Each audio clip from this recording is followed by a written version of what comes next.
And I have. Hello, everyone. Hi, you guys. Welcome to the Women's Cave.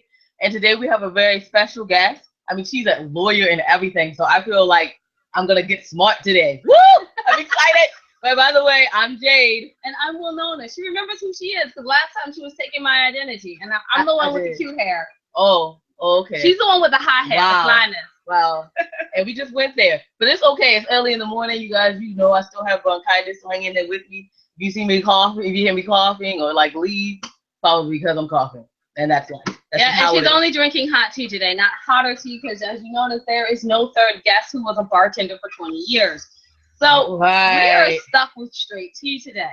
But I love tea, so it's a thing. And it goes perfectly with our books if you want to sit down and read books and tea. I know. Segue for Jade. All right. So this is our book. We're authors, some of the authors of the And I Thought series.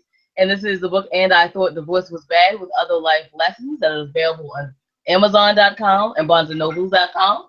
And then we have another book that's out for pre-order until August the 9th.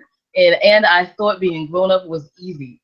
And this one goes into how when we were young and some of the other authors were young, and when they were looking at their parents, they just knew they had it all figured out, and they were going to pay their bills, and they were going to have Gucci and all this stuff, and then they recognized, oh, wait, life comes to get you. Oh, it does. And then, you know, when it comes to get you, you know what you want to do sometimes is change the whole script. I mean, flip it, turn it upside down. Not flip the script like from that old classic movie. You know that old classic movie? I don't know. I don't know because you know what? Still hot? You know, I don't even know. I don't even know because I'm not that old. That's true. Right. Sure. So anyway, sometimes you want to flip the script, and you know who's flipping the script? I'll guess today. Letonya Esquire. If you don't know what Esquire means, you think it's just a magazine, get a dictionary because there's a nice hotness to go with that, including our entire new hotness of men. But we're not talking about that. Miss Letonya Moore, would you like to introduce yourself? Well, my name is Letonya Moore, and as these wonderful ladies have mentioned, I'm an attorney by trade. I also am a television producer, radio and TV show host, and most recently, I have founded the She Matters Ambassadors Movement, which is it's a digital community, actually a global community of people that are dedicated to improving the lives and images of women and girls on a global stage. Wow. Okay, last week we had someone who did helping men find their love and helping women find their love, and I was like, that's the coolest job ever. Nope, I think you beat her by like 5 points. Yep, definitely the coolest job ever. Don't let her know though. Well, you get those humanity points because that's everything. To help other people. But what made you want to go from being a lawyer, probably making mega bucks, to like helping people? Well, you know, it's really interesting. I always get asked that question. Usually it's with a little bit of disdain and disbelief. And, you know, realistically, what happened with me is that it just was no longer fulfilling. And I know that sounds crazy and people are like, oh my gosh, you have this, what they thought, you know, I guess for society standards, a prestigious position, you're making 6 figures, you got a guaranteed paycheck, you got a pension, you got a 401k, you know, you have health insurance, you have all these things. Why would you walk away from that? You have quote unquote stability, you know, why would you walk away from that to go and do this sort of stuff? And so it's interesting because when there is a burning desire and passion in your heart, you get to a point that you just can't ignore it. And so no amount of money in the world is going to fulfill that passion. And I personally believe that God pushes us in that direction that we should go. And some of us are just ordained to do certain things. And I think for me, that's how I see it. I see that I was ordained to do this, and I just had to be obedient and just walk in that manner. I think that's great. There's so many people out there today that are stuck in jobs that in college sound really cool. And then when the professor said it, it was even cooler. And you're like, you had that happen? You don't recognize when that professor said it was 30 years in between of boring. And then one day he had a really cool anything happen. So when you're in that job, you get kind of bored. You get kind of stuck in the rudimentary things. And then you want to make a change. But then you're like, how do I go from the stability to accepting the fact that I'm going to be on unsure footing? How did you go about doing that? Like knowing that this was going to be okay, accepting the instability? Well, you know, it's interesting. I made a lot of missteps. So I definitely would not want your viewers to think that this is something that it should be seamless, but it wasn't. There were several things that I didn't calculate for. There were several things that I didn't plan for. So what the advice that I will give would be based on the mistakes that I made, if that makes sense. And so what I would say is that any time that you're in a position that you are not feeling fulfilled, you have to first ask yourself why. Because it could just be that you may need to seek upward mobility with your present organization or your present company. It could just be that you've outgrown that particular position. It may not be that there's a purpose outside of the company. So that's the first step that you have to take. The second step, if you do that and you realize, okay, my purpose is somewhere else and there's something else that I need to do, then you have to ask yourself, what do I need to do for this to happen? Now, that's something that I did do. I made the calculations. You know, I did all the things the expert said in terms of making sure that you have 1 to 2 years worth of salary or living expenses set aside. Make sure that you have a cushion. Make sure that you have a plan B. And I had all of those things in place. But the one thing that I didn't do that I would certainly encourage your viewers to do is I made the mistake of trying to live exactly how I was living when I was working every day. Yeah. And so what I failed to do, I failed to modify my lifestyle.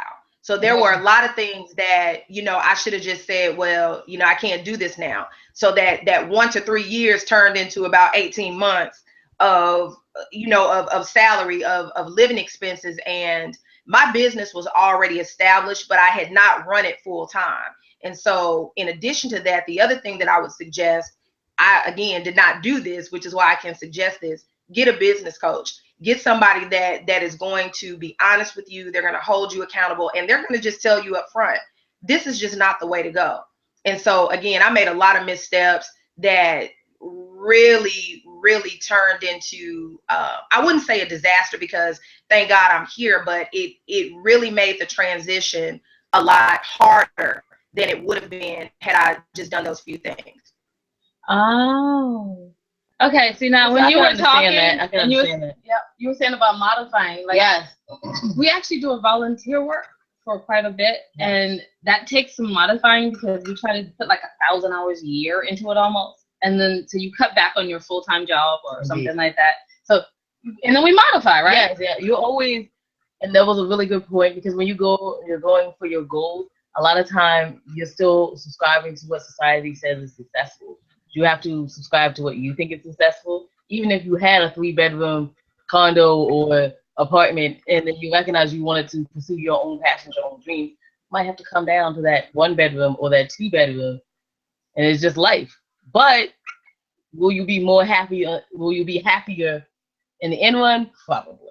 This actually goes great with what you say for your clients. I recognize that OPP coaching was actually like purpose-driven purpose. It was a passion-driven purpose.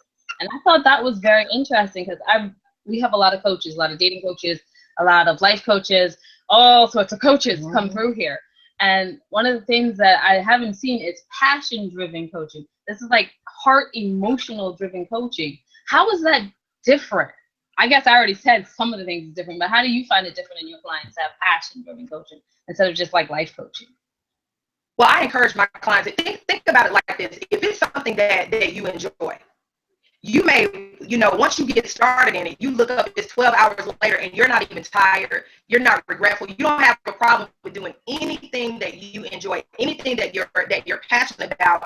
You literally will go until you fall because you are so driven. And if there's that thing that pushes you, that innate stimulus that says, you know, this is it, this is what I love, this is what I was created to do, that's what our coaching is about. It's really about uncovering that one thing, because money, for example, is something that unfortunately is finite. It may not be there all the time. Your passion is going to always be there if you link into it. If you say, you know what, this is what I love, this is what I'm about, the money will come. And I think lots of times what people do is, and a lot of coaches, they're focused on teaching you how to make money with what you do and with your gift. There are a lot of things that people are really, really good at that they don't enjoy. I would consider myself to be successful from an attorney standpoint, and I love my clients. I love the work that I did, but that passion just wasn't there. And so I personally knew that there's something missing. And so what our coaching is about is discovering what is that thing that's missing. What is your true passion? Because whatever that is, that's going to be the thing that drives you, no matter what your outside circumstances are looking at. Oh my goodness. You are so right. Yeah. Like whenever we start a project, and I'm normally the one who's like super passionate, so I work myself into literally like almost state of like I just need sleep. 3 a.m. in the morning, I'm still working. You're still working. You're still, because you fell in love, and then you also forgot a clock exists. And you're like, oh my goodness, this is so much fun. And I thank you for like, I've always wondered who's the coach for that. So I thank you for taking that niche and really making an area to go forward. Now, I also noticed that you were blessed with doing some really cool things. You've been able to speak at places and stuff like that. What's that been like? And I promise that's the last question I'll ask. I'll actually give Jade a chance to join this conversation. Well, as far as the speaking goes, you know, I've been very, very fortunate to be in places like the Caribbean. I was connected a few years ago with a nonprofit, an international nonprofit called Sisters in Harmony. And so I got the opportunity to connect with several places like St. Lucia in the Caribbean, where, you know, now I've built a network of ladies and gentlemen who are all pushing and working in that same area. And I honestly, I can't take any credit for any of these opportunities. They typically just come. Most recently, I was profiled in an online, a digital magazine called Women of Rubies. And Women of Rubies is the Nigerian equivalent of Essence magazine. And it's really about, they profile women that are making a global impact. Now, to be quite honest, I didn't necessarily think that they would select me. I was like, oh my God, because, you know, when I looked at all the other ladies that had previously been profiled, you know, you had one person who was the target of almost a political assassination attempt.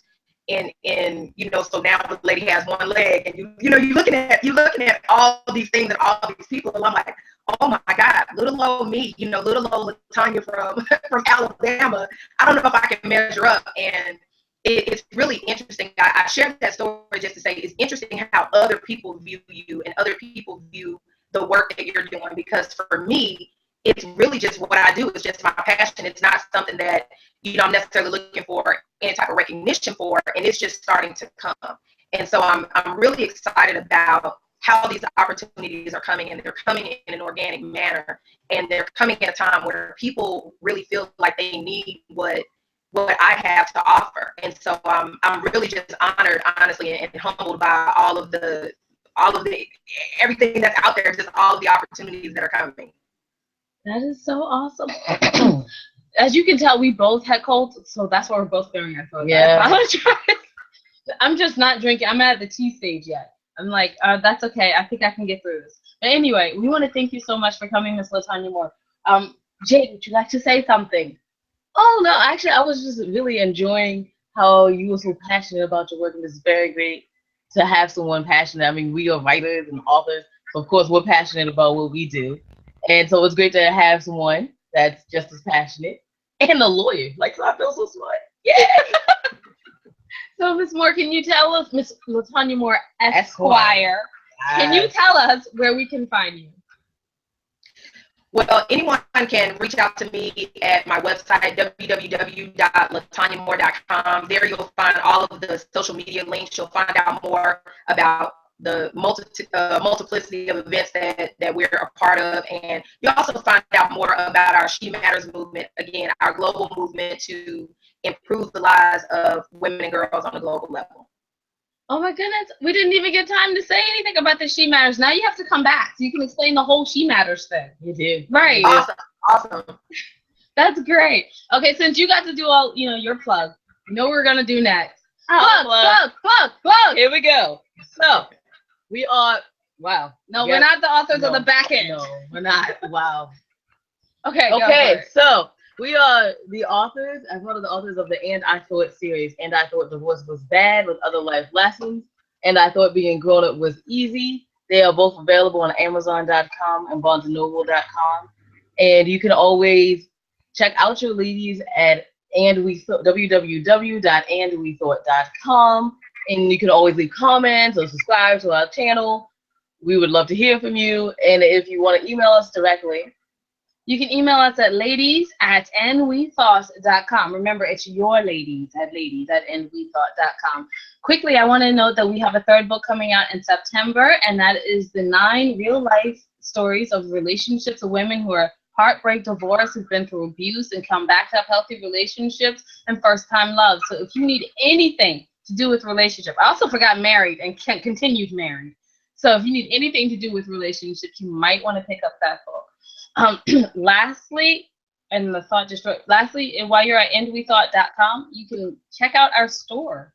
So if you like the show and you like the radio show and you like the books and you like our website and any of our interviews that you like, you can pick up a shirt to let us know that you are also an And I Thought lady. So I want to say real quickly that the wisdom is all around you if you're open to finding it and accepting. So peace and love from Winona and Jade. Bye-bye, you guys.